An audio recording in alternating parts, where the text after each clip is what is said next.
मीराबाई का विदाई हुई। जाते समय मां से कहा कि मुझे गिरधर दे दो। मां ने कहा बेटा ले तो जा, लेकिन थोड़ी नाक बचाइयो हमारी, ध्यान रखियो अपना, जो जो यहां किया वो कहीं मत करियो, वहां तो बिल्कुल मत करियो। मीराबाई ले गई। जैसे ही मीराबाई मेवाड़ पहुंची, मेवाड़ में ढोल बजने लगे, नगाड़े बजने लगे, सहनाई बजने लगी। अब महाराज मेड़ता के आगे मेवाड़ तो बहुत बड़ा राज्य था, और वहां के राजकुमार हैं भोजराज, उनका ब्याह हुआ है। ऐसा स्वागत, ऐसा सत्कार कि महाराज ऐसा लग रहा था मानो किसी देवता की पधरामनी हो रही है। मीराबाई पधारी। मीराबाई जैसे ही रथ से नीचे उतर करके प्रवेश करने लगी, भोजराज की एक बहन है, उसका नाम है उदाबाई। उदाबाई का ब्याह तो हो गया था, लेकिन अब कहीं तो ऐसा भाव कहते हैं कि वो विधवा थी, कहीं ऐसा कहते हैं कि उनके पति रहते नहीं थे साथ में, जो भी था, सीधी बात कि वो अपने मायके में ही रहती थी उदाबाई। तो उदाबाई द्वार पर अपनी भाभी के स्वागत में खड़ी हैं। आकर के थाल से पहले तो स्वागत के आरती आदि की, आदि सब करके जो भी रीति रिवाज होते हैं सब किए। जैसे ही मीराबाई भीतर प्रवेश करने लगी, उदाबाई ने मार्ग रोक दिया। बोले भाभी साहब पहले नेक दो, आपकी ननद हूं, कुछ नेक दो फिर भीतर जाना। मीराबाई सोचने लगी भी इसको क्या नेक दूं मैं। इधर उधर देखने लगी तो उदाबाई अपने आप ही बोली महंगा वाला हार लूंगी मैं, साधारण नहीं चाहिए। महंगा वाला हार जैसे ही सुना, मीराबाई बोली अच्छा महंगा वाला हार चाहिए, हमारे पास है। मीराबाई की एक झोली थी, झोली में से महाराज तुलसी की कंठी माला निकाल करके दे दी, लो महंगा वाला हार, इससे बढ़िया हार नहीं मिलेगा, गले में पहन लो ननद जी, जीवन भर सुखी रहोगी, प्रसन्न रहोगी।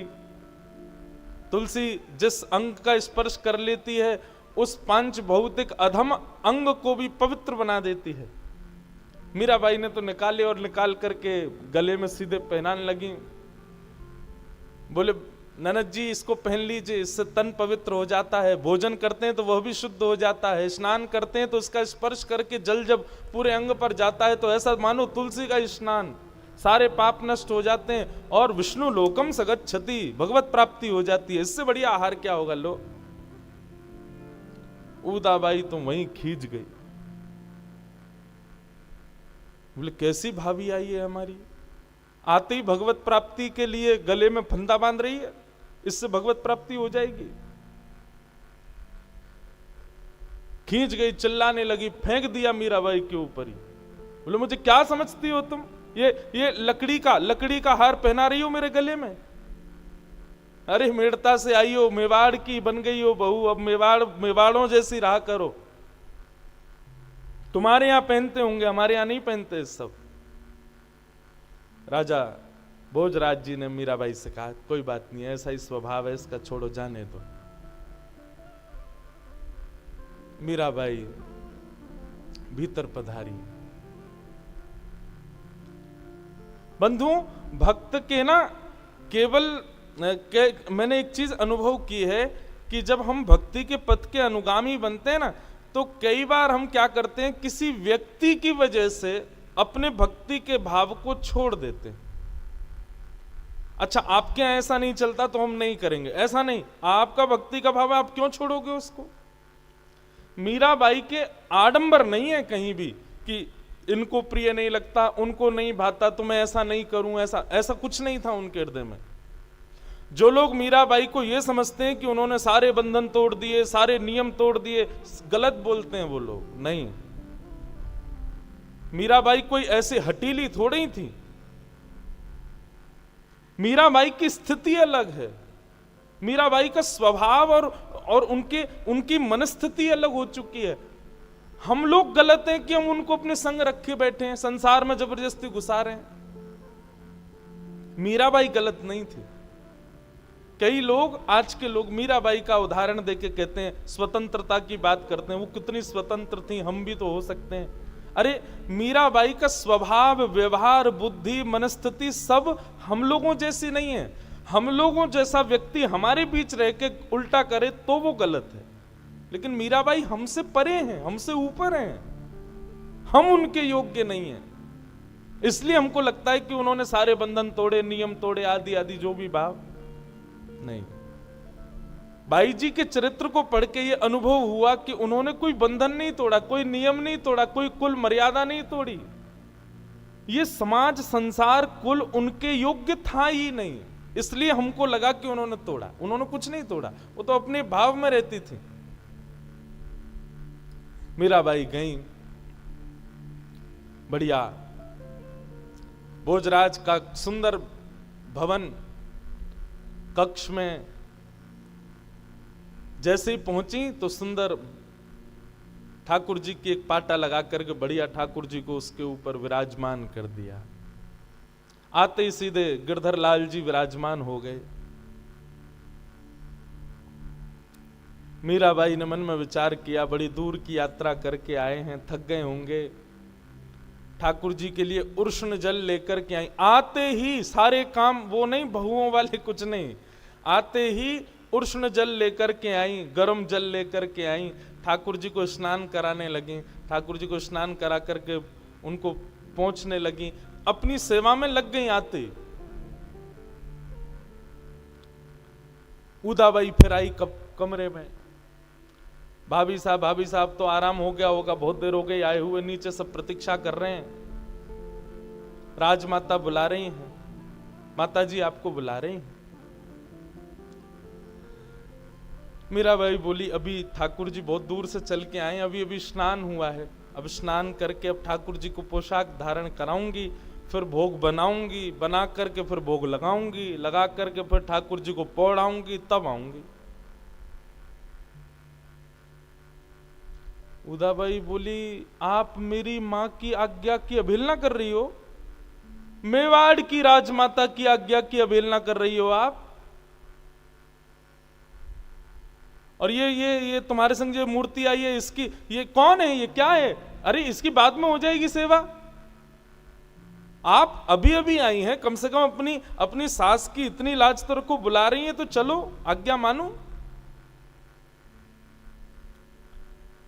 मीराबाई बोली, अब ठाकुर जी की सेवा छोड़ करके तो मैं नहीं आ सकती ना, मैं इनको छोड़ करके गई ऐसे खड़े रहेंगे भूखे प्यासे, आप कहीं जाओ आपको कोई भोजन ना दे, भूख प्यास लगे, कैसे रहोगे? बोले मेरी बात अलग है। बोले आपकी बात अलग क्यों है? मेरे ठाकुर जी कोई साधारण तो नहीं है। चैतन्यता को सब जगह परिभाषित करती हैं मीराबाई। उदाबाई ने कहा, आपको चलना पड़ेगा, हमारे यहां रिवाज है कि ब्याह होकर के जब बहू आती है तो बहू को आते ही सब माताएं लेकर के हमारी कुल देवी पूजने के लिए जाती, आपको चलना पड़ेगा। मीराबाई बोली, देखो उदाबाई, आप बुरा तो नहीं मानना, पर गिरधर लाल की सेवा के आगे मैं किसी अन्य देवी देवता की पूजा में मेरी ज्यादा रुचि नहीं है, और बिना रुचि के कोई काम करना नहीं चाहिए। इसलिए मेरी प्रार्थना है कि आप सबसे कह दो कि वही सब चले जाएं, कर दें जो करना है, बाकी मेरे को आप इस भाव में मत बांधो। उदाबाई कहने लगी, मां की आज्ञा नहीं मान रही, राजमाता की आज्ञा नहीं मान रही, और अब तुम मतलब हमारे यहाँ के रीति रिवाज भी तुम्हारे पीतल के ठाकुर जी के आगे कुछ भी नहीं। अभी रुको, अभी जाती हूं, मां से तुम्हारी शिकायत करके आती हूं। उदाबाई गई, जाकर के कहने लगी, कैसी भाभी आई है हमारे घर में, क्या पसंद करके लाए हो आप इसको? क्या हो गया? बोले उसने स्पष्ट मना कर दिया, वो तो आने से इनकार कर रही है, वो तो कह रही है पहले मैं उनकी पूजा वूजा करूंगी, उनकी सेवा करूंगी, तब आऊंगी। मैंने कहा माँ की बात नहीं मान रही, सास की बात नहीं मान रही, अरे कम से कम कुलदेवी पूजने चलो। उसकी बातों से तो ऐसा लगता है वो अपने आप को ही कुलदेवी मानती है सबकी, वो तो आने से मना कर रही है। राजमाता भी खींच गई, ऐसे कैसे? 2-3 सखियां और भेजी, उदाबाई फिर गई साथ में। जाकर के फिर उनको कहने लगे कि अब आप नई नई आई हैं, अभी से आकर के इस प्रकार सबके हृदय में मन मुटाव करना उचित नहीं है। भाभी साहब चलो। मीराबाई बड़ी परेशान हो गई, बोले ये तो सेवा करने ही नहीं दे रहे, मेरे लाल जी भूखे बैठे हैं, प्यासे बैठे हैं, ये कुछ करने ही नहीं दे रहे हैं। मीराबाई उठ के खड़ी हो गई, बोले कि ये कौन सी देवी पूजा के लिए जा रहे हैं? बोले कि कुल देवी का पूजन करना है। बोले कुल देवी की पूजा से क्या होता है? बोले सौभाग्य अमर अजर होता है, पति की आयु लंबी होती है। मीराबाई बोली, उदाबाई आपने की थी कुल देवी की पूजा? उदाबाई बोली मैंने तो 5 बार की थी। तो फिर कहां चले गए हमारे आपके पतिदेव? अब तो वो और खींच गई इस बात पर, चिल्लाने लगी, चीखने लगी। पहले ही आते ही मीराबाई के प्रवेश करते ही मेवाड़ में हल्ला शुरू हो गया। लेकिन मीराबाई तो अपने ठाकुर जी की सेवा में मगन रहती। बंधुओं, ऐसी परिस्थिति में मीराबाई मेवाड़ में कैसे रुक गईं, कैसे रह गईं?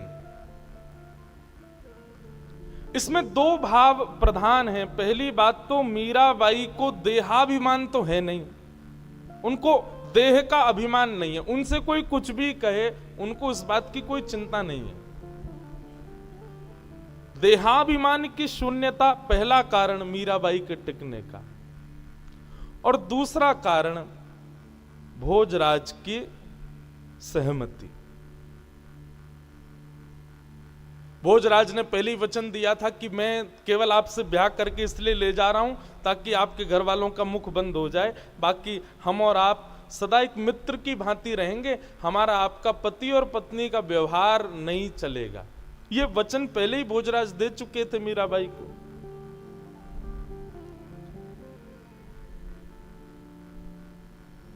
मीराबाई के इन सब भावों से सब दुखी होने लगे। भोजराज कभी मीराबाई पर आकर के कोई आक्रोश नहीं करते थे।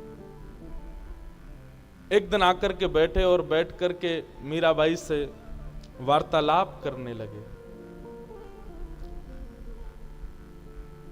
भोजराज ने बात तो शुरू की कि आपने योग की शिक्षा ली है, आपको ध्यान भी आता है, थोड़ा उसके बारे में मुझे बताओ। तो मीराबाई बड़े बड़े प्रवचन सुनाने लगी, भोजराज बैठ के सुनते थे। एक प्रकार से मेवाड़ में मीराबाई को एक श्रोता मिल गया और मीराबाई उन्हीं को चर्चाएं सुनाती थी। पूछते पूछते जब ज्ञान की परिधि भक्ति में पहुंची तो भोजराज ने मीराबाई से पूछ लिया, क्या आपने कभी गिरधर लाल को प्रत्यक्ष देखा है? और ये प्रश्न होते ही मीराबाई के नेत्र बंद हो गए और याद आ गई वो तिथि जिस तिथि में ब्याह हुआ मीराबाई का। वर्णन करने लगी, बोले आपके यहां से मेरे लिए 16 श्रृंगार आए थे, उसमें से तो एक वस्तु भी मैंने धारण नहीं की। मेरा जितना भी श्रृंगार था वो सब द्वारिका से आया था। मैंने अपने विवाह में जो वस्त्र पहने, आभूषण पहने, चूड़े पहने, ये सब द्वारिका से आए थे। और कौन लेके आया? तो मेरी सासू मां देवकी मैया लेके आई थी। भोजराज बैठ करके सुन रहे हैं। मीराबाई बोली, आपको विश्वास नहीं हो तो अभी भी मेरे पास वो पोशाक रखी है, आप कहो तो मैं दिखाऊं? भोजराज बोले दिखाओ। जैसे ही मीराबाई पोशाक लेकर के आई, जिस वस्त्र को धारण करके विवाह हुआ था गिरधर लाल के साथ, सुबह सोती हुई मिली थी, वो पोशाक जैसी खुली, अत्यंत सुगंधी। जैसे ही भोजराज ने उस सुगंध को अनुभव किया, एक अलग देश में मानो पहुंच गए हो, एक अलग भाव में उनकी स्थिति हो गई।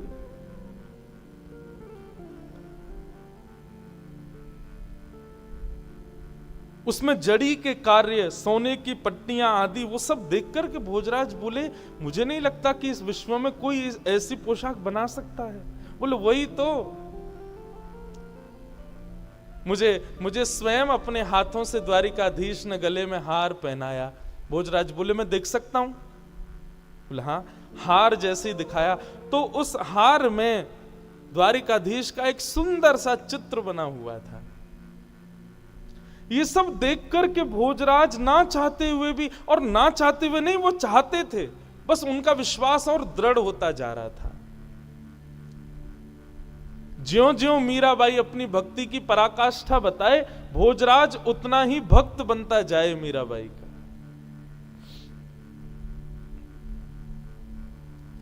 मीराबाई अपना एक एक संस्मरण बता रही, कैसे मेरा हाथ पकड़ा था, कैसे मुझसे फेरे लिए थे, कैसे मेरे मांग में सिंदूर भरा था, कैसे विदाई हो रही थी, कौन रो रहा था, कौन हंस रहा था।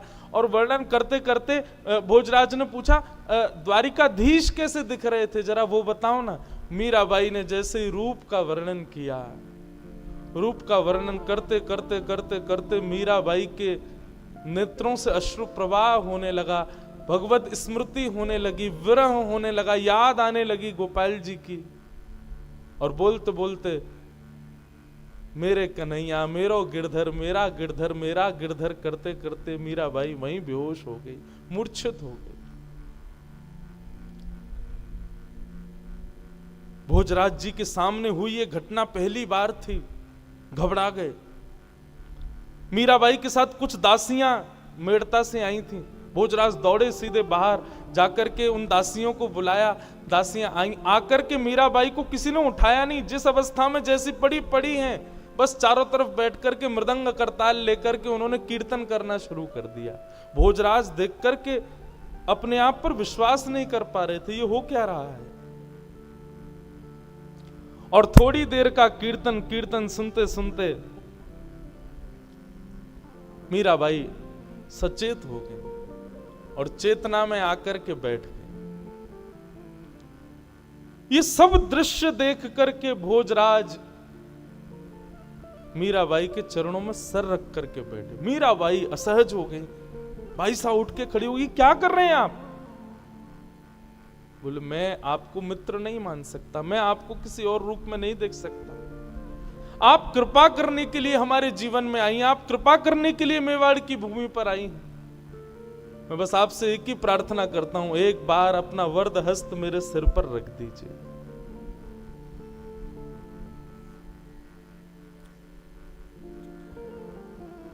भोजराज की इस स्थिति को देख करके मीराबाई का सहज ही हाथ उनके सिर पर चला गया, और मानो जैसे ही मीराबाई ने स्पर्श किया भोजराज का, एक अद्भुत अनुभूति उनको होने लगी, नेत्र बंद हो गए।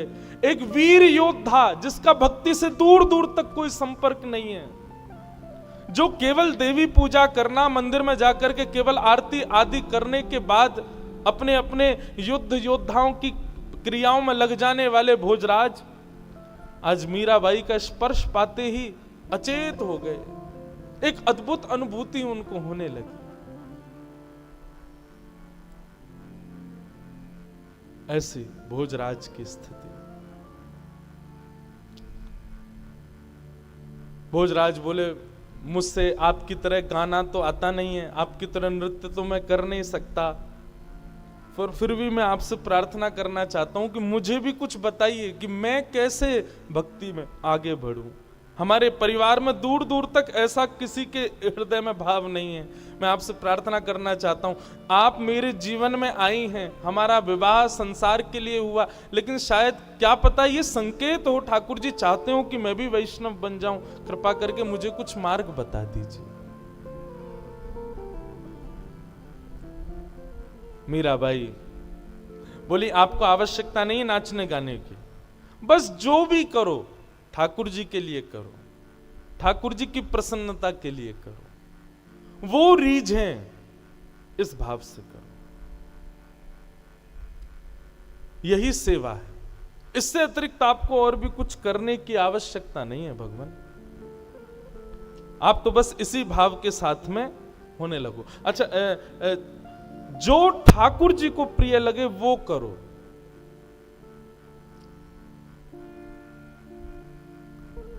कल कथा में मैंने एक भाव कहा था कि मेवाड़ में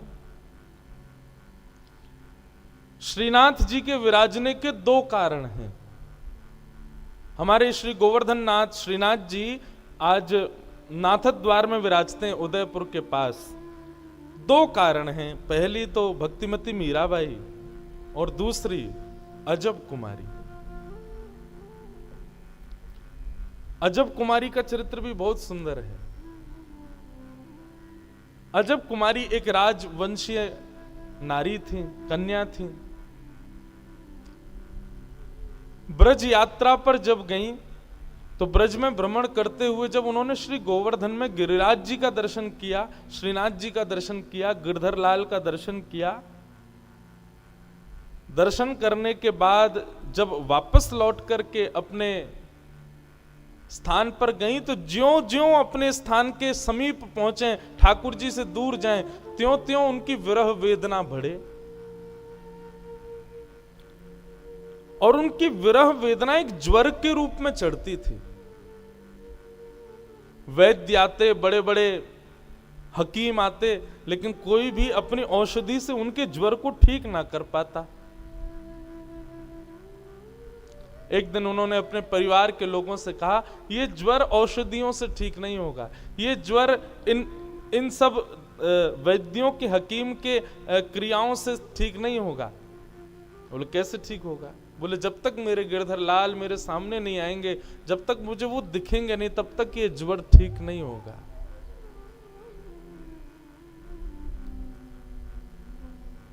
उनके पिता आदि जो राजवंशी थे, सबने कहा देखो हम तुमको दर्शन करने भेज देंगे, लेकिन सदा के लिए तुम ब्रज में रहो, ये आज्ञा तो हम नहीं देंगे। कुछ दिन के दर्शन के लिए तुम चली जाओ।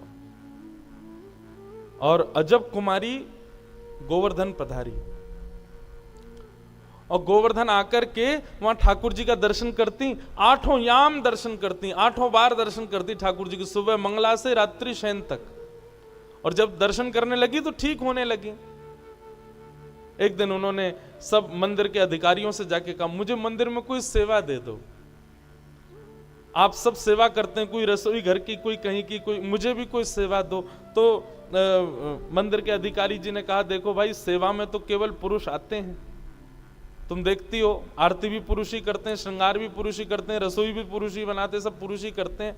अब तुमको हम क्या सेवा दें? तुम अपने मन से, तुम्हारे भाव में कोई सेवा हो तो ठाकुर जी के दर्शनार्थी जहां खड़े होते हैं वहीं बैठ के तुम कोई सेवा कर दिया करो, गाने की, नाचने की, बजाने की, कोई भी जो तुमको भाए। तो अजब कुमारी जो थी वो ठाकुर जी के सामने खड़ी रहती, बोली क्या सेवा करूं, क्या सेवा करूं। तब उसके मन में क्या आया कि मैं एक राजकन्या हूं और राजाओं में चौसर बहुत बढ़िया खेला जाता है। उसको चौसर खेलना आता था, चौपड़। और वो क्या करती, ठाकुर जी के आगे दर्शनार्थियों में बैठ करके चौपड़ लगा देती और चौसर सजा करके एक बार तो स्वयं चलती और फिर ठाकुर जी की बारी भी स्वयं चलती। ये मेरी बारी है, ये ठाकुर जी की बारी है। वो इतनी योग्य थी खेलने में कि वो जीतती ही थी, उसकी जीत निश्चित होती थी। लेकिन जैसे ही उसकी जीत होने वाली होती थी, वो ऐसी चाल चलती कि स्वयं हार जाती, ठाकुर जी को जिता देती। और जैसे ही ठाकुर जी को जिताती, ठाकुर जी को जैसे सामने देखती, सामने बैठे गिरधर लाल की दतुइयां दिखने लग जाती, प्रसन्न हो जाते ठाकुर जी, इतने खुश हो जाते। और वो ये दृश्य देख के कि लाल जी के दांत दिख रहे हैं, दंतावली दिख रही है, खूब रोती। और रोज का उसका यही नियम कि अलग अलग ढंग से ठाकुर जी के संग चौसर खेलती, और चौसर खेलते खेलते जैसी जीतने वाली होती, जब जीतने वाली होती थी तब बीच में ठाकुर जी को जब देखती तो श्रीनाथ जी के पसीने आ जाते थे। बोले अब मैं हार जाऊंगा, अब मेरी हार एवे वाली है, ये तो जीत रही है। और जैसे ही हारने वाले होते थे ठाकुर जी, सो नीची नजर करके ऐसी चाल चलती कि स्वयं हार जाती, उनको जिता देती। ठाकुर जी प्रसन्न हो जाते। ये दृश्य कुछ और भी वैष्णवों ने देखा कि अजब कुमारी जब ठाकुर जी के सामने चौसर खेलती है, ठाकुर जी की दंतावली का दर्शन होता है। 1, 2, 3, 4, 5 दिन हो गए। अब अजब कुमारी के घर के लोग कहने लगे वापस चलो, वापस चलो। अजब कुमारी बोली एक खेल और खेल ले तो। आज पुनः खेल खेला, इतना टक्कर का खेल हुआ कि महाराज कौन जीते कौन जीते। जैसे ही अजब कुमारी ने चाल चली तो अजब कुमारी की अगली चाल पर जीत घोषित होनी थी, और जीत होते होते होते होते जैसे ही उसने चाल चली ठाकुर जी को जिताने की, ठाकुर जी को जैसे जिताया, आज ठाकुर जी फूले नहीं समाये, क्योंकि आज तो जीतने के कोई भाव ही नहीं था। आज तो ठाकुर जी को पक्का था मैं हार जाऊंगा, लेकिन आज फिर अजब कुमारी ने जैसे जिताया तो आज ठाकुर जी हंसे नहीं, अजब कुमारी के सामने प्रकट ही हो गए। और प्रकट हो गए, अजब कुमारी को हृदय से लगा लिया, हृदय से लगा करके ठाकुर जी लिपट गए अजब कुमारी से, और लिपट करके बोले मैं तुमसे बहुत प्रसन्न हूं, मुझे बहुत अच्छा लगता है तुम आकर के मेरे साथ खेलती हो, बताओ तुम्हें क्या चाहिए।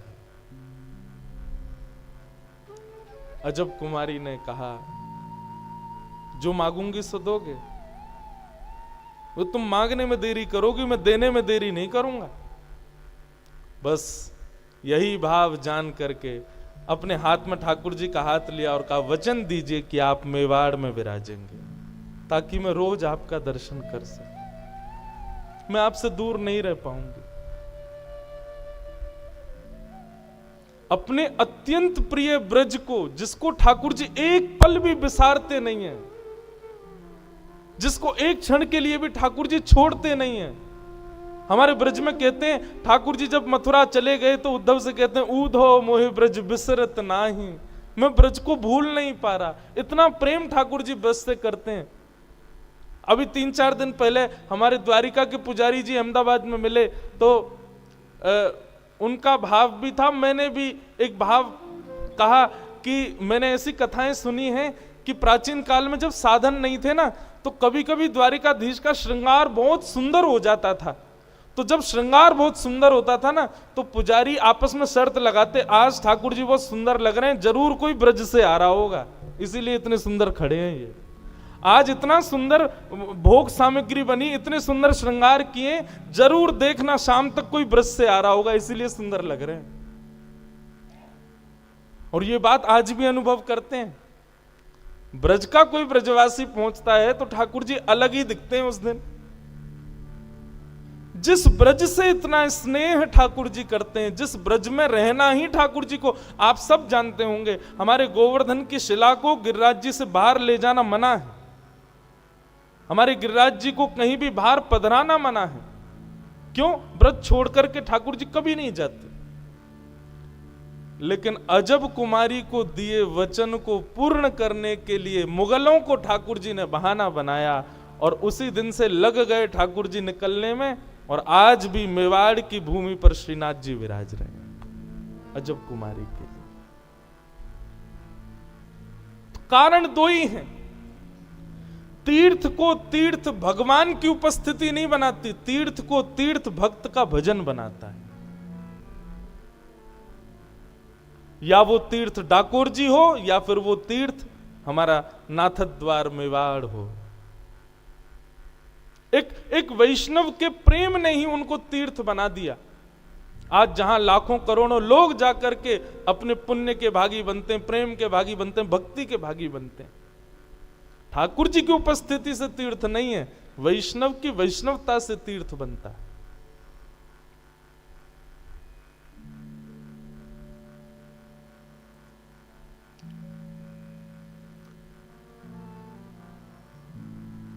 आहा,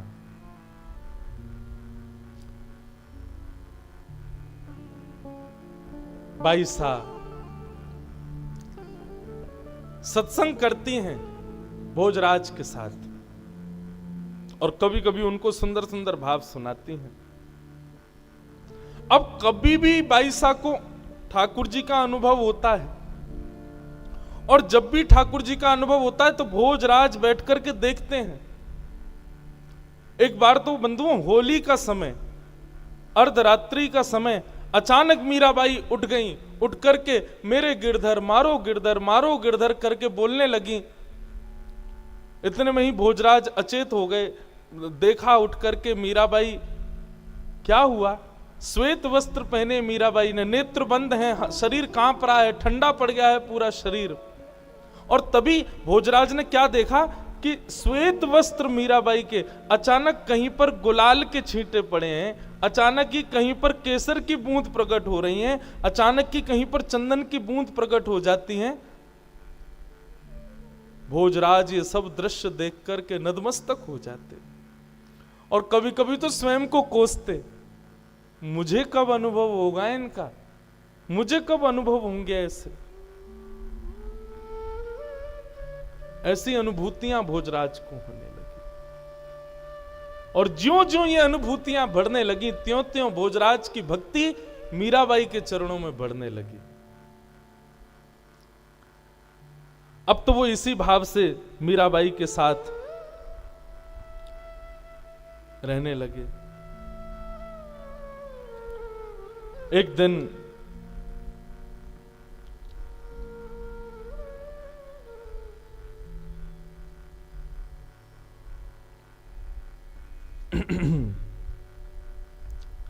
मीराबाई मेवाड़ में गणगौर पूजने का समय आया और एक रात्रि पहले ही सब घर के लोगों ने, उदाबाई ने, आदि आदि कुछ लोगों ने आकर के पहले ही संकेत कर दिया कि मीराबाई आप कल आपसे प्रार्थना है कि आप कृपा करके समय पर गणगौर पूजा करने के लिए सब रानियों के साथ में चलना। देखिए अच्छा नहीं लगता है, आप नई नई आई हैं, बात बात पर आपकी आलोचना हो, आपके बारे में कुछ गलत कहें, ये सब शोभायमान नहीं होता है। इसलिए आपसे प्रार्थना है कि कल पंडित जी ने इतने बजे का मुहूर्त निकाला है। मीराबाई बोली मुहूर्त कब का है? बोले सूर्य उदय का मुहूर्त है। अब मीराबाई बोली देखो मैं करना नहीं चाहती लेकिन जबरदस्ती कुछ ना कुछ, अब देखिए सूर्य उदय पर ही लाल जी उठते हैं, अब मैं सूर्य उदय पर कैसे आऊं, लाल जी को उठाऊं क्यों, आपके साथ में पूजा करने जाऊं। सखियों ने कहा देखो लाल जी की बाद में सेवा हो जाएगी, लाल जी बाद में उठ जाएंगे, आप देख लो ना एक दिन गणगौर की पूजा करने चलो। मीराबाई रात भर सोचने लगी क्या करूं क्या करूं क्या करूं। ब्रह्म मुहूर्त का समय हुआ, मीराबाई उठ गई, नहा धो करके ठाकुर जी के लिए जल उष्ण किया, चूल्हे पर गर्म करके जल, जैसे ही बोले आज ठाकुर जी की जल्दी सेवा कर देती हूं। जैसे ही उष्ण जल लेकर के ठाकुर जी को उठाने के लिए पद गाना प्रारंभ कर ही रही थी कि पद प्रारंभ करते ही मीराबाई के मन में आया रात भर तो ये उधम मचाते हैं, रात भर तो ये हमारे संग में बातें करते हैं, रात में इतनी देरी से सोए हैं, थक गए होंगे, हार गए होंगे, और मैं भी कितनी कितनी कितनी दूषित भाव वाली हूं। मैं ये भी विचार नहीं कर रही हूं कि इनको भी नींद आ रही होगी, रात में देरी से सोए हो, मैं इनको उठा दूंगी।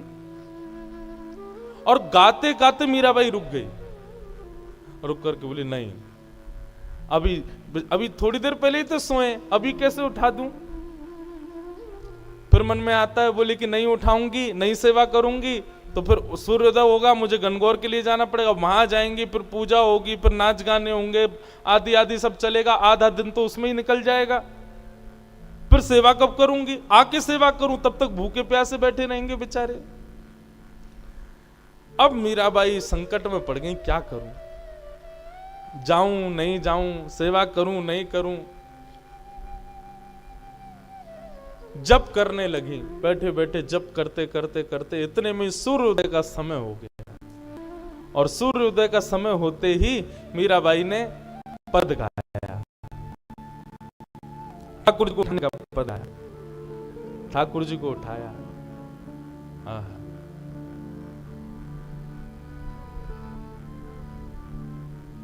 उठाने का पद गाया।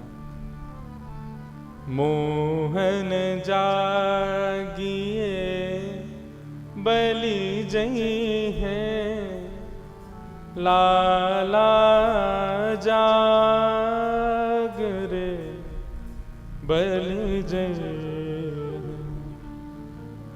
तेरे कारण श्याम सुंदर मैं नई मुरलिया लई,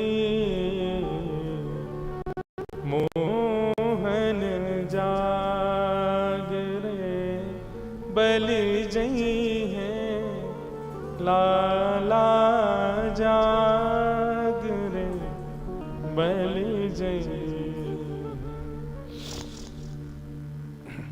उठा दिया ठाकुर जी को, और जैसे ही ठाकुर जी उठा करके बिठाए सिंहासन पर, जय हो मेरे प्यारे गिरधर लाल, भोग लगाने लगी। इतने में ही सखियां आ गई, उदाबाई सब आ गई, बोले चलो गणगौर का समय हो गया।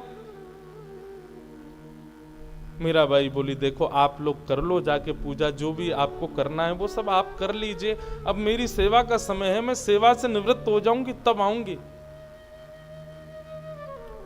सब बोलने लगे, बोले आपकी भी अलग ही हट है, अरे आज तुम्हारे ये गोपाल जी थोड़ी देर बैठे नहीं रह सकते।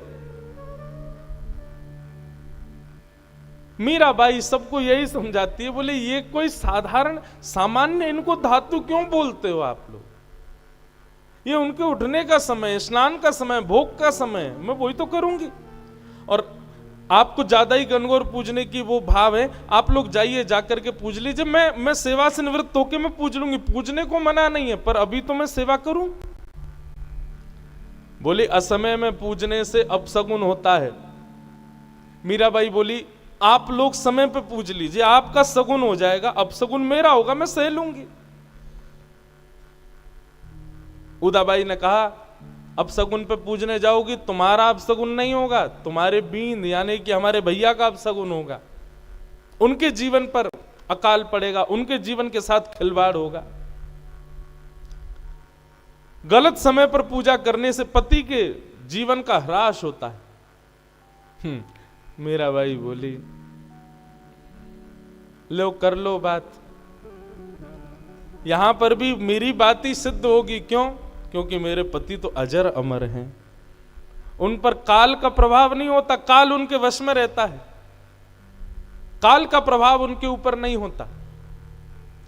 मैं चाहे कभी भी पूजा करूं, मेरे पति परमेश्वर तो सदा अजर अमर रहेंगे। ऐसे वर को वरे जो जन्म और मर जाए, बलहारी गिरधर की जासो चुड़लो अमर है जाए। मेरे पति तो ऐसे हैं जिनसे मेरे कभी मांग का सिंदूर, गले का मंगलसूत्र, हाथ की चूड़ियां कभी नहीं टूटेंगी। मेरे पति तो ऐसे हैं, तो मुझे असमय में पूजा करने से कोई दिक्कत नहीं। उदाबाई खींच गई, बोले अच्छा तो फिर क्यों ब्याह किया ये हमारे भैया से, क्यों ब्याह किया? जब उनको पति नहीं मानती हो तो यही तुम्हारे पति हैं, क्यों ब्याह करके आई हो उनके साथ? हमने देखा भी है, तुम उनके समीप भी नहीं बैठती हो, उनसे बातें भी नहीं करती हो, आदि आदि सब बातें उदाबाई कहने लगी। क्यों हमारे वंश में आ गई हो सबका सर्वनाश करने के लिए? मीराबाई बोली इतनी दिक्कत है मुझसे और मेरे सब भाव से, तो भैया राजवंश में परंपरा है, अनेक बहु पत्नियां धारण कर सकता है एक राजा। आप अपने भैया का सुंदर सुशीला गुणवान किसी राजकन्या से एक और ब्याह करा दो। उदाबाई बोली यही तो तुम्हारी चालाकी में समझना सुनना चाह रही थी। धन खर्च हो हमारा, रहो महल में हमारे यहां, अपने ठाकुर जी की सेवा में सामग्री प्रयोग करो हमारी, और जब गृहस्थाश्रम की बात आए तो भैया ब्याह कर लें किसी और से। ऐसी बातें शोभा नहीं देती। मीराबाई के इन सब हठप्रद भावों से पूरा परिवार दुखी रहने लगा, और परिवार भी दुखी नहीं था। भोजराज तो बड़े प्रसन्न थे, राजा महाराजा तो घर की कुछ जैसे ननद हो गई, सास हो गई, आदि आदि ये सब बड़ी दुखी रहती थी, कुछ भी नहीं करती हैं ऐसा। मीराबाई का भाव केवल इतना था, वो जब ठाकुर जी की सेवा से निवृत्त होती थी तब सब करती थी, सास को भी प्रणाम, ननद को भी पूछना, सबको भोजन कराना आदि सब। लेकिन जब ठाकुर जी की सेवा का समय, उस समय ब्रह्मा भी आ जाए तो बीच में उठ करके नहीं जाती थी, और इसी बात से सब चिढ़ जाते थे। सब ने जाकर के एक दिन उदाबाई ने भोजराज से जाकर के शिकायत कर दी, बोले ऐसी बिंदड़ी आई है तुम्हारी, किसी की सुनती नहीं, मानती नहीं, अपने अपने भाव पूर्ण करती है केवल।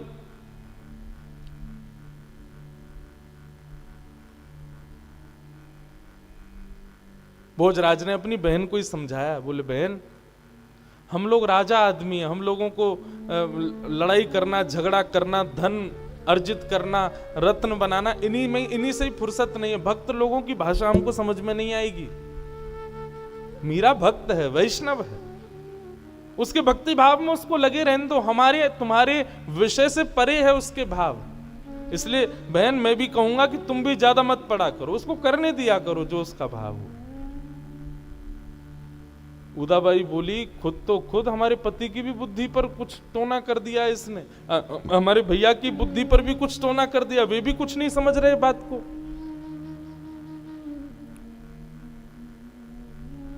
इस प्रकार बंधुओं चलता रहा, लेकिन एक बहुत सुंदर समय आया, और वो सुंदर समय ये था कि जब से मीराबाई मेवाड़ विराजने लगी, अपने ससुराल आ गई, तो वृंदावन से, अयोध्या से, जगह जगह से संत जन पहले जब पुष्कर जाते थे तो पहले मेड़ता जाते थे, और मेड़ता में राव दूधा जी के यहां पर रह करके थोड़ा कुछ दिन व्यतीत करते, और उसमें भी लोभ होता था मीराबाई के दर्शन का।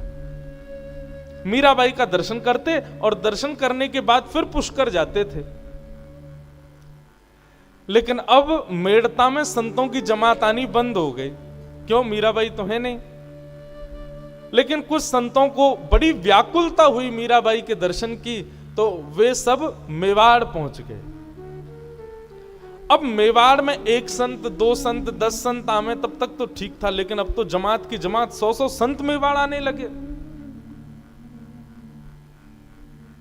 मेवाड़ के लोग तो भयभीत रहते थे कि कब आक्रमण हो जाए, क्योंकि एकमात्र ऐसा राज्य था भारत का जहां पर कोई भी पराजय नहीं कर पाया किसी को। तो राजाओं को लगता था संतों के रूप में कहीं ये रूप बदल करके मुगल तो नहीं आते हैं। इसलिए जितने भी संत मेवाड़ आते थे उनके साथ में अनुचित व्यवहार किया जाता था, ताकि ये दोबारा ना आवे। और मेवाड़ में एक आध मंदिर था थोड़ी दूरी पर, वहीं उनको वहीं तक सीमित रखा जाता था, कहीं से भी वो राजभवन के पास ना पहुंचे, ऐसी व्यवस्था देखी जाती थी। अब राजभवन में मीराबाई, उनके दर्शन के लिए तो आते ही थे सब। तो मीराबाई को जब ये बात खबर पता चली कि संत जन आते हैं, तो मीराबाई राजभवन की एक अटारी पर कभी कभी जाकर के खड़ी हो जाती और वहीं से ही संतों के ऊपर पुष्प वर्षा करती, वहीं से ही उनकी आरती करती, वहीं से ही दंडवत प्रणाम करती, संतों का सम्मान कर देती और संतों को मीराबाई का दर्शन हो जाता है। भोजराज ने जब ये बात भोजराज जी को पता चली, तो भोजराज ने जाकर के संतों से पूछा कि आप सब वैष्णव हैं, संत जन हैं, तीर्थों में भगवत दर्शन करने जाते हैं, आप मेवाड़ क्यों आते हो? और मैंने जैसा देखा कि हमारे यहाँ की प्रजा आपका ज्यादा सम्मान नहीं करती, आपका अपमान कर देती है, फिर भी आप मेवाड़ आते हो। संतों ने बहुत सुंदर बात कही। बोले कि राजा भोज, हम वैष्णव संत जन पहले मेड़ता जाया करते थे, वहां तो मीराबाई का सहज दर्शन होता था। तो मीराबाई के दर्शन से प्रभाव ये होता था कि हमारे चित्त में भजन की और ऊर्जा प्रकट होती थी, भगवत स्मरण करने के और ज्यादा भाव प्रकट होते थे। लेकिन जब से मेड़ता से मीराबाई चली गई, हमारे हृदय में कभी कभी भावना होती है कि हम अपने भजन को और थोड़ा दीर्घ करें। मेड़ता जाते हैं तो वहां मीराबाई मिलती नहीं, इसलिए हम लोग मेवाड़ आते हैं ताकि यहां आकर के मीराबाई का दर्शन करें, और दर्शन करते हमारा भजन बढ़े। संतों का भजन बढ़ता था मीराबाई का दर्शन करके। भोजराज जी ने यह भाव जाकर के राजा कुंभा को बताई, भोजराज जी के पिताजी। और कुंभा जी ने जब ये बात सुनी, तो भोजराज जी और कुंभा जी दोनों के भाव से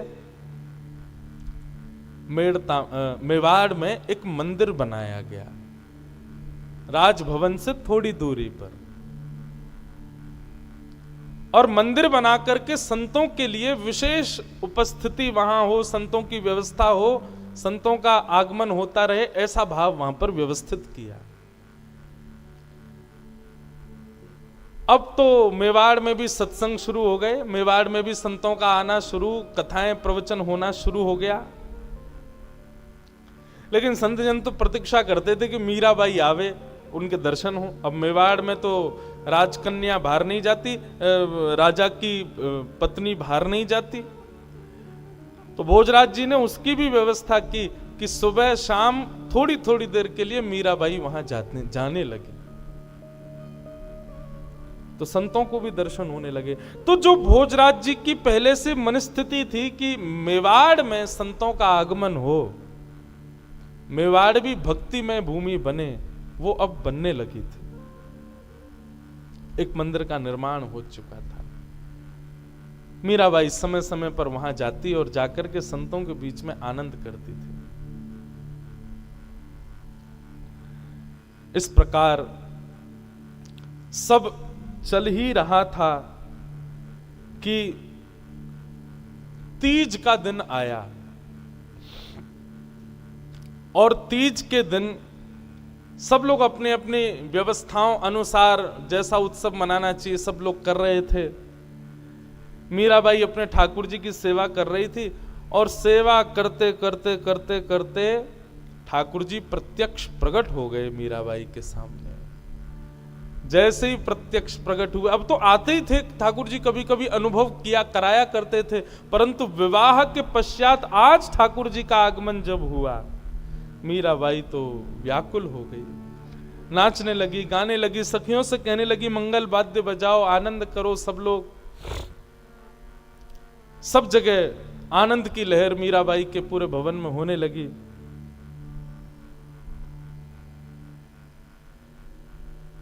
और मीराबाई गा रही हैं बहुत सुंदर एक पद। आज मेवाड़ में पहली बार ठाकुर जी प्रकट हुए हैं, मेड़ता में तो हो चुके थे। मीराबाई गा रहे हैं, राठौड़ जी रे महला रंग छायो, आज तो राठौड़ जी रे महला रंग छायो, राठौड़ जी रे महला रंग छायो, आज तो राठौड़ जी रे महला रंग छायो।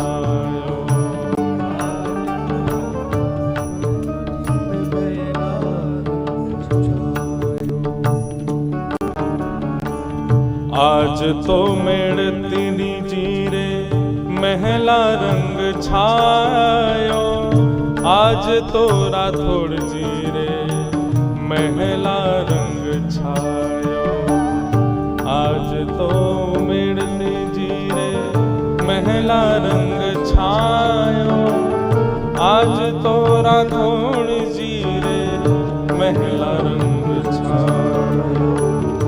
कोटिक भानु हुए प्रकाश जने, कोटिक भानु हुए प्रकाश जने, आज गिरधर आयो, राठौड़ जी रे महला रे रंग छायो, आज तो राठौड़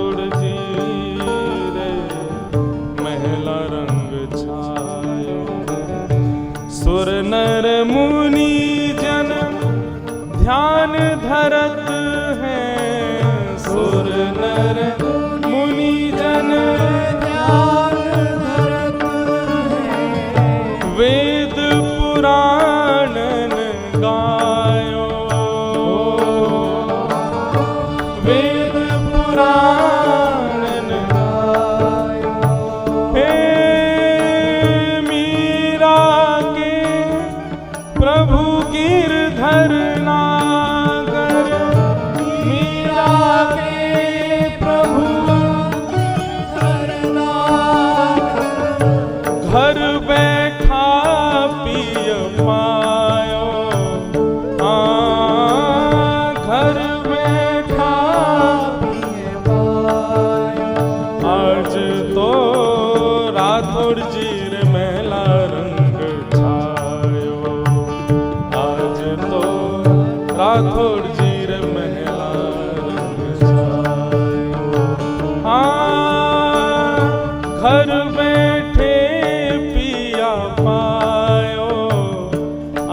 तो राठौड़ जी ने महला रंग, आज तो राठौड़ जी ने महला। मीराबाई बड़ी प्रसन्न है। आज मेवाड़ में ठाकुर जी पधारे हैं, राठौड़ जी के घर ठाकुर जी पधारे हैं। घर बैठे पिया पायो। मीराबाई नाच रही हैं, गा रही हैं, बार बार हृदय से लगा रही हैं। बात पहुंची भोजराज के कानों में, दौड़ करके आए तो देखा एक आज अद्भुती छटा है पूरे महल की। बार बार भोजराज जी के हृदय में एक ही वेदना रहती है कि मुझे अनुभव कब होगा। मीराबाई की स्थिति देख करके भोजराज जी बार बार प्रणतिपात करते हैं, बार बार चरणों में प्रणाम करते हैं। बंधुओं, एक दिन भोजराज जी आगरा के पास कहीं युद्ध के लिए गए और वहां युद्ध में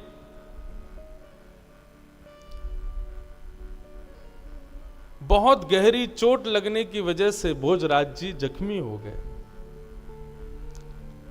जब उनको लाया गया वापस मेवाड़, वैद्यों ने चिकित्सा की, खूब औषधियां प्रदान की, लेकिन वैद्य जान गए थे कि विषैला बाण लगा है, जिसकी वजह से अब भोजराज जी शायद बहुत लंबे समय तक जीवित नहीं रह पाएंगे। भोजराज जी को चोट लगी, लेकिन ताने सब कसने लगे मीराबाई पे। बोले इसी की वजह से ही हुआ है। देवी पूजा करने से इनकार कर दिया, गणगौर पूजा करने से इनकार कर दिया, ये कर दिया, वो कर दिया, आदि आदि सब बातें कहने लगे। परंतु भोजराज जी जानते हैं कि मीराबाई का ऐसा कोई भाव नहीं है।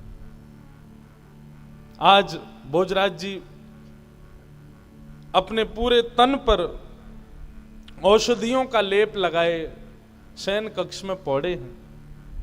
मीराबाई आकर के समीप बैठी हैं। बंधु, आज तक भोजराज जी ने स्पर्श तक नहीं किया मीराबाई का। मीराबाई आकर के समीप बैठी, घावों को देखने लगी। भोजराज जी बोले आप इस समय अपने लाल जी की सेवा में ही रहें। अच्छा, मीराबाई सेवा फिर भी समय से ही कर रही थी। भोजराज जी यहाँ पर पीड़ित पड़े, उससे भी कोई ऐसा नहीं कि वो सेवा में गई हूं, अब भी अपनी सेवा में ही लगी हुई हैं। परंतु आज समय जान करके भोजराज जी के पास आई और आकर के उनके घावों को देखने लगी। बोले मेरे गिरधर लाल सब मंगल करेंगे, आप चिंता मत करना। बंधुओं, भोजराज जी को देखते देखते नेत्रों में आंसू आने लगे। मीराबाई बोली आप रुदन क्यों कर रही हो? तो भोजराज जी बोले मैं बस आपसे एक प्रार्थना करना चाहता हूं। बोले बताइए। अब मेरे जीवन के ज्यादा दिन शेष नहीं बचे हैं। आपका और मेरा संग भी अब कुछ ही दिनों का कह लूं या कुछ क्षणों का, कभी भी मेरे प्राण निकल सकते हैं। मीराबाई बोली ऐसा मत कहिए, आप मेरे सखा हैं। बोले सखत्व तो पहले ही खत्म हो चुका, आप मेरी गुरु हूं, मैं आपका शिष्य हूं, परंतु मैं अपने शिष्यत्व का निर्वहन नहीं कर पाया। अपने जीवन में गुरु की आज्ञा की कोई भी भाव का मैं पालन नहीं कर पाया हूं। पर मैं आपसे एक बात कहना चाहता हूं, मेरे जीवन के कुछ समय शेष रह गए, मुझ पर कृपा कीजिए। मीराबाई बोली आज्ञा करें, आप क्या चाहते हैं? भोजराज जी के नेत्रों से आंसू गिरने लगे और कहने लगे मुझे गिरधर का साक्षात दर्शन कब होगा?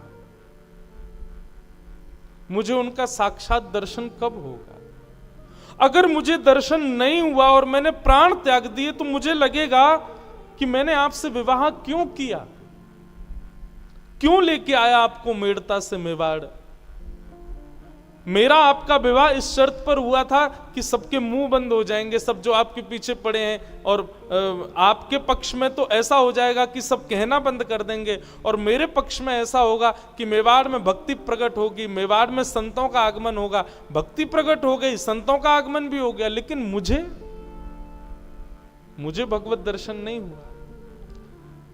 मीरा भाई, आप बुरा नहीं मानिएगा, पर जब रात में आपकी स्थिति देखता हूं ना, मैं मुझे कभी कभी ईर्ष्या होती है आपसे, ये कृपा मुझ पर क्यों नहीं होती। होली के दिन जब आपके श्वेत वस्त्रों को मैंने रंग में अपने आप प्रकट होते हुए देखा, मुझे लगा मेरे ऊपर यह कृपा कब होगी, मैं तो इसके सदा अयोग्य हूं। बंधुओं, इस प्रसंग को जब मैं पढ़ रहा था तो मेरे मन में भाव आया कि एक योद्धा बोल रहा है ये बातें, और योद्धा भी कैसी स्थिति में, जख्मी स्थिति में है।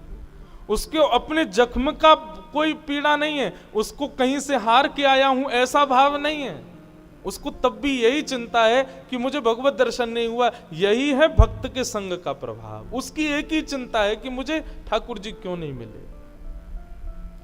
और मीराबाई के सामने हाथ जोड़ करके भोजराज रोने लगे।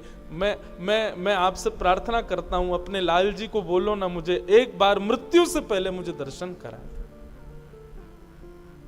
और बंधुओं, भोजराज मीराबाई को देख रहे थे। मीराबाई शांत भाव में, कोई प्रसन्नता नहीं है चेहरे पर, भोजराज को अपलक नेत्रों से देख रही हैं, और देखते ही देखते मीराबाई के मुखमंडल पर एक अद्भुत प्रसन्नता हुई।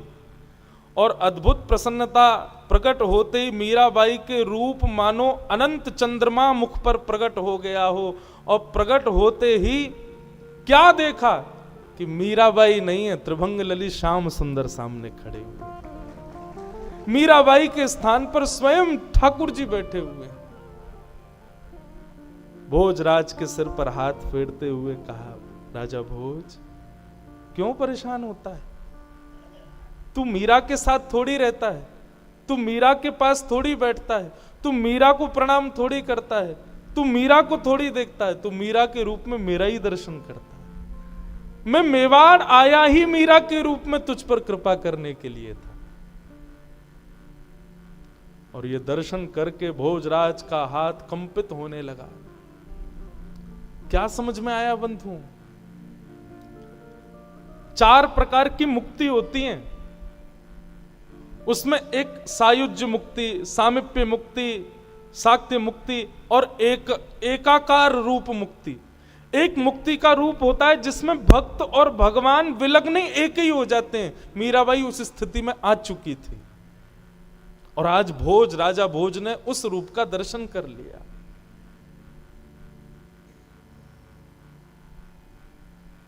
कटाक्ष नेत्र, सुंदर नासिका, अधर बिंब, जैसा मीराबाई वर्णन करती थी, गिरधरलाल ऐसे हैं, ऐसे हैं, ऐसे हैं, वो सारा दर्शन मीराबाई के रूप में भोज को होने लगा।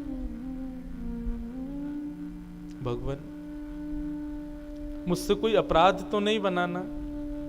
मुझे बार बार ऐसा मन में आता है कि मैंने मीरा के साथ कुछ अपराध किया। मैंने कोई अपराध तो नहीं किया ना? ठाकुर जी बोले, कोई अपराध नहीं किया, सब मेरी इच्छा से हो रहा है। राजन, तुम चिंता मत करो, अब तुम्हें मेरा दर्शन हो गया, अपनी शंका का समाधान दूर हो गया। अब तुम सहजता पूर्वक अपने कर्तव्य से निर्वहित होकर मेरी प्राप्ति कर लो। और ऐसा दर्शन होते ही ठाकुर जी अंतर ध्यान हो गए, पुनश्च मीराबाई प्रकट हो गई।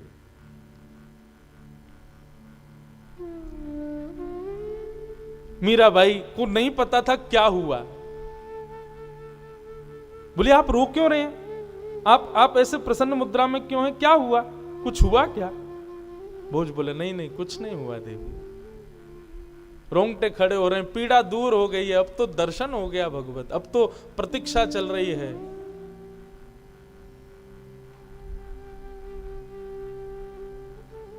रात्रि का समय, मीराबाई गिरधर लाल के कक्ष में सोई है। भोजराज रात भर अचेत अवस्था में बस वही छवि का बार बार अनुभव कर रहे हैं। सांवली सूरत, मोहिनी मूरत, पीतांबरी पहने, चंदन की सुगंधी। इतने में ही अचानक मीराबाई के साथ में कुछ ठाकुर जी की विरह वेदना हुई। हाँ, प्रसंग में आता है कि एक दो दिन बाद भोजराज को जब दर्शन हुए, उसके एक दो दिन बाद अक्षय तृतीया का समय आया, मतलब जिस दिन मीराबाई का ब्याह हुआ था, एक वर्ष पूर्ण हुआ। और उस दिन मीराबाई बड़ी बेचैन घूम रही थी सुबह से, क्योंकि मेवाड़ में तो सब लोग बधाइयां गा रहे थे कि आज राजा भोज के वर्षगांठ है, लेकिन भोज तो अपने बिस्तर पर अचेत अवस्था में पड़े थे। लेकिन मीराबाई बड़ी विचलित, क्यों? वर्षगांठ तो मेरी भी है, लेकिन अभी तक ठाकुर जी आए नहीं है। सुबह से प्रतीक्षा कर रही है, ठाकुर जी नहीं आए। अर्धरात्रि का समय हुआ, व्याकुल हो गई मीरा। थोड़ी देर के लिए ठाकुर जी ने दर्शन दिया और अंतर ध्यान हो गए। इतने में ही इतनी व्याकुल हुई मीरा कि हाँ नाथ, हाँ प्राणनाथ, हाँ प्राणनाथ, हाँ गोपाल, हाँ गिरधर कहती कहती भोजराज के कक्ष में आ गई। भोजराज जी ने जैसे मीराबाई को देखा तो क्या देखा कि मीराबाई दौड़ करके अटारी की ओर जा रही है, जिस अटारी के नीचे, अथाह नीचे, केवल और केवल पहाड़ों की माला है। मानो मीराबाई वहां से विरह वेदना में इतनी उन्मत्त हो गई है कि अपने प्राण त्यागने के लिए जा रही है। दौड़ती आई मीराबाई को देख करके भोजराज जी ने मन में सोचा, अब सखियों को बुलाऊं, किसको कैसे कैसे रोकूं मीराबाई को, वो तो भावावेश में है। जैसे मीराबाई पहुंची अताड़ी पर और एक चरण बाहर किया ही था, भोजराज जी दौड़ करके गए और मीराबाई को अपने अंक में भर लिया, भर करके नीचे उतारा। और नीचे उतारते ही भोजराज जी दूर हो गए और आत्मग्लानि करने लगे, मैंने अपराध कर दिया, मैंने अपराध कर दिया, मैंने अपराध कर दिया, मैंने वचन दिया था कभी स्पर्श नहीं करूंगा, ये मैंने क्या कर दिया। और इसी आत्मग्लानि में रुदन करने लगे। मीराबाई अचेत अवस्था में पड़ी हैं, भोजराज नीचे चरणों में बैठे हैं मीराबाई के। प्रातः काल का समय हुआ, जैसे ही मीराबाई उठी तो देखा चरणों में सर झुकाए भोजराज लेटे। तुरंत उठ करके सहज हुई। भोजराज जी बोले, मुझे क्षमा कर दो, मैंने बहुत बड़ा अपराध किया। कल ऐसे ऐसे लीला हुई, आप दौड़ करके बाहर की ओर जा रही थी, मैंने सोचा किसी को बुलाऊंगा, तब तक आपके प्राण निकल जाते, इसलिए मैंने आपका स्पर्श किया, आपको पकड़ करके यहां लिटाया, स्पर्श हुआ, मैंने अपनी प्रतिज्ञा तोड़ी, मुझे क्षमा कर दीजिए।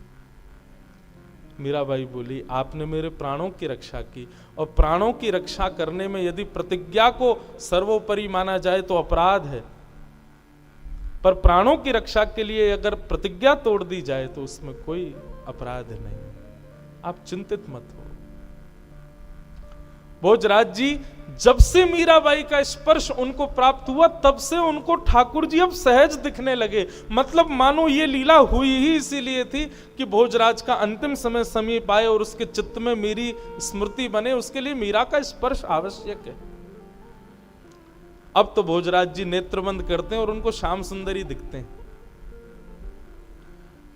आज पता नहीं क्यों मीराबाई ने 16 श्रृंगार किया और 16 श्रृंगार करके भोजराज जी के पास आकर के बैठी।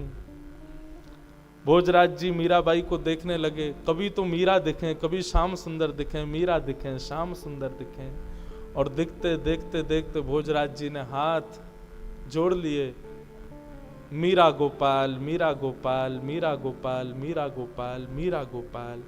मीरा गोपाल की धुन गाते गाते, कीर्तन करते करते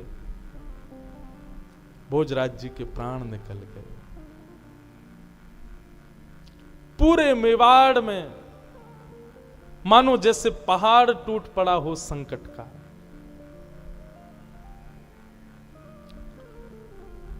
मीराबाई भी आज रुदन कर रहे हैं, नेत्रों में आंसू हैं।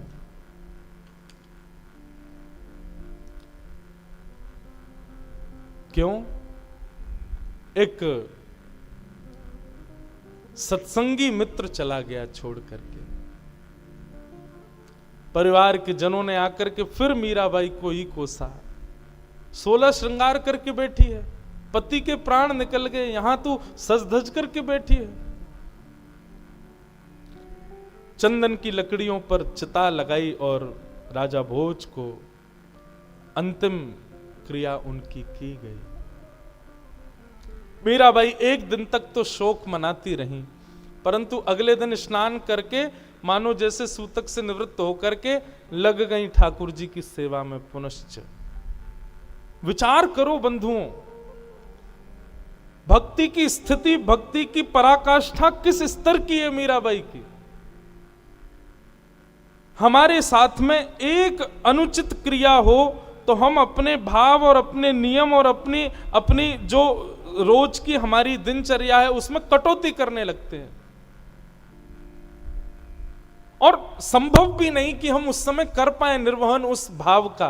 पर मीराबाई ऐसे ही नहीं गिरधर गोपाल मिल गए उनको।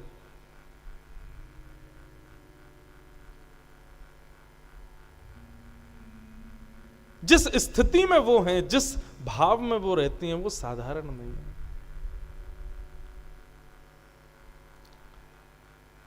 दूसरे दिन से ही मीराबाई तो अपने सहज सेवा में लग गई ठाकुर जी की में,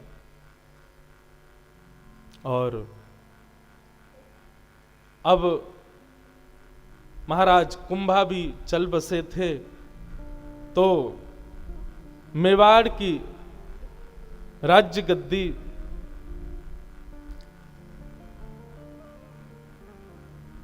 छोटे भाई को प्रदान कर दी गई, और उदाबाई और विक्रमादित्य राजा अब मेवाड़ के राजा हैं। वे ही अब मेवाड़ को संभालते हैं। मीराबाई तो बस अपने गोपाल जी की सेवा में, गिरधर की सेवा में सदा मग्न रहती हैं। जब से विक्रमादित्य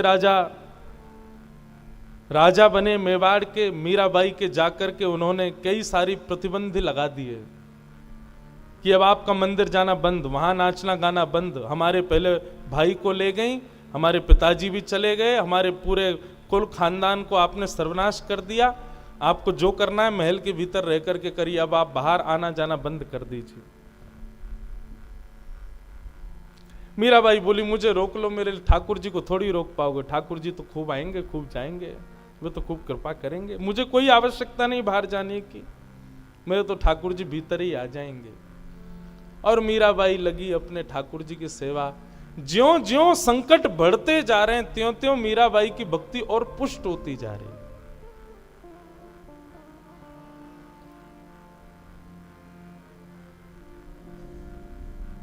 मीराबाई का एक प्रसिद्ध पद सब गाते हैं,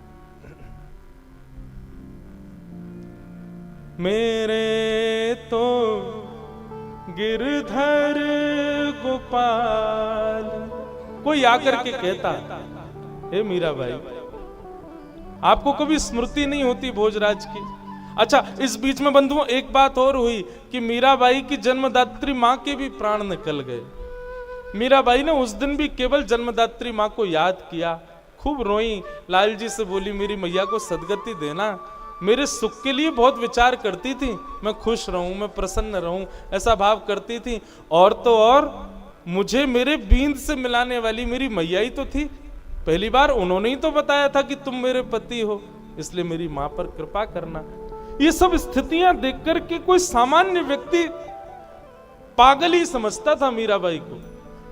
वो कहते, तुमको अपनी मां की याद नहीं आती, अपने पति के बारे में कभी चिंतन नहीं होता, ये सब बातें तुम्हारे हृदय में क्यों नहीं आती? तुम किसको अपना मानती हो? मेरे तो गिरधर गोपाल, मेरे तो मेरे तो गिरधर गोपाल।